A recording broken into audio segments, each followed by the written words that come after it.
ನಮಸ್ತೆ ಸ್ನೇಹಿತರೆ, ಸಂಜೆ ಎಕ್ಸ್‌ಪ್ರೆಸ್‌ಗೆ ಸ್ವಾಗತ. ನೀವಿನ್ನು ಸಂಜೆ ಎಕ್ಸ್‌ಪ್ರೆಸ್‌ಗೆ ಸಬ್ಸ್ಕ್ರೈಬ್ ಆಗಿಲ್ಲವೆಂದರೆ ಕೂಡಲೇ ಸಬ್ಸ್ಕ್ರೈಬ್ ಆಗಿ. ಇಂದು ಬೆಳಗ್ಗೆ ರಾಮಮೂರ್ತಿ ನಗರ ಮುಖ್ಯ ರಸ್ತೆಯಲ್ಲಿರುವ ಡಿಮಾರ್ಟ್ ಬಳಿ ಒಂದು ವಿಚಿತ್ರ ಘಟನೆ ಸಂಭವಿಸಿತ್ತು ಎಂದೇ ಹೇಳಬಹುದು. ಡಿಮಾರ್ಟ್ನಿಂದ ಗ್ರಾಹಕರು ಧಾವಂತದಿಂದ ಹೊರಗಡೆ ಬರುತ್ತಿದ್ದರು. ಡಿಮಾರ್ಟ್ ಸಿಬ್ಬಂದಿಗಳು ಸಹ ತಂಡೋಪತಂಡವಾಗಿ ಹೊರಗಡೆ ಬಂದರು. ಮಳಿಗೆಯಲ್ಲಿ ಅಳವಡಿಸಲಾಗಿದ್ದ ಫೈರ್ ಅಲಾರಾಂ ಕೂಗುತ್ತಿದ್ದಂತೆಯೇ ಗ್ರಾಹಕರು ಮತ್ತು ಸಿಬ್ಬಂದಿಗಳು ಡಿಮಾರ್ಟ್ ಮುಂದೆ ಜಮಾಯಿಸಿಬಿಟ್ಟರು. ಈ ಹೊತ್ತಿಗಾಗಲೇ ಡಿಮಾರ್ಟ್ ಸಿಬ್ಬಂದಿಗಳು ಮುಂಜಾಗ್ರತಾ ಕ್ರಮ ವಹಿಸಿ ಗ್ರಾಹಕರು ಒಳಗೆ ಬರುವ ದ್ವಾರಗಳನ್ನು ಮುಚ್ಚಿದ್ದರು ಮತ್ತು ಹೊರಗಡೆ ಹೋಗುವ ಗ್ರಾಹಕರಿಗೆ ಮತ್ತು ಸಿಬ್ಬಂದಿಗಳಿಗೆ ಮಾತ್ರ ಅವಕಾಶ ನೀಡುತ್ತಿದ್ದರು. ನೋಡುತ್ತಿದ್ದಂತೆಯೇ ಅಗ್ನಿಶಾಮಕ ದಳದ ಸಿಬ್ಬಂದಿಯು ಹೊರಗೆ ಬಂದು ಆತಂಕ ಪಡುವ ಯಾವುದೇ ಅಗತ್ಯವಿಲ್ಲ, ಇದು ಕೇವಲ ಮಾಕ್ ಡ್ರಿಲ್ ಎಂದು ಸ್ಪಷ್ಟಪಡಿಸಿದರು.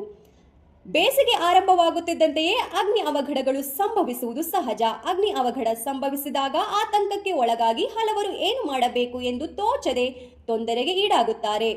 ಇದನ್ನು ತಪ್ಪಿಸುವ ಉದ್ದೇಶದಿಂದಲೇ ಇಂದು ಡಿಮಾರ್ಟ್ನಂತಹ ಬಹುಮಹಡಿ ಕಟ್ಟಡಗಳಲ್ಲಿ ಮುಂಜಾಗ್ರತಾ ಕ್ರಮವನ್ನು ಅಗ್ನಿಶಾಮಕ ಇಲಾಖೆ ಸಿಬ್ಬಂದಿಯಿಂದ ಏರ್ಪಡಿಸಲಾಗಿತ್ತು. ಅಗ್ನಿ ಅವಘಡ ಸಂಭವಿಸಿದಾಗ ಯಾವುದೇ ಆತಂಕಕ್ಕೆ ಒಳಪಡದೆ ಕೆಳಗೆ ಹೋಗಲು ಮೆಟ್ಟಿಲುಗಳನ್ನು ಮಾತ್ರ ಬಳಸುವಂತೆ ಸೂಚಿಸಿದರು.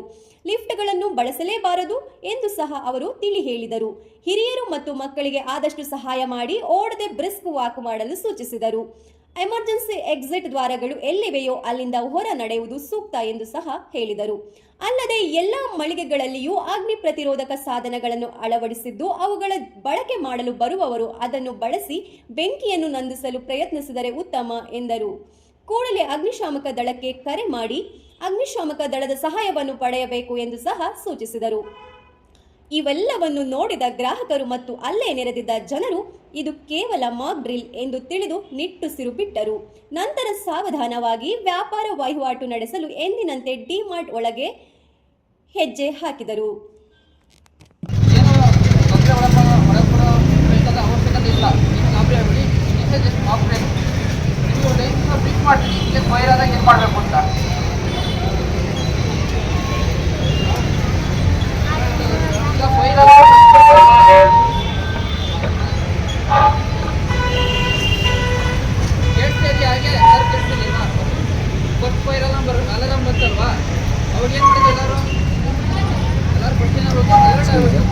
ಸರ್ ವಿಡಿಯೋ ಮಾಡಿಬಿಡಿ ಸರ್ ವಿಡಿಯೋ ಮಾಡೋಂಗಿಲ್ಲ ಸರ್ ಒಂದು ನಿಮಿಷ ಫೈರ್ ಅಲ್ಲ, ಒಂದು ನಿಮಿಷ ಇರು.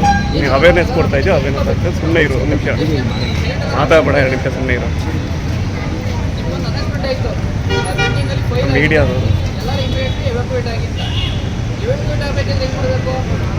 ನಿಮ್ಮ ನೆಗೆಟಿವ್ ಏನು ಮಾಡ್ತಾ ಇಲ್ಲಲ್ಲಪ್ಪ.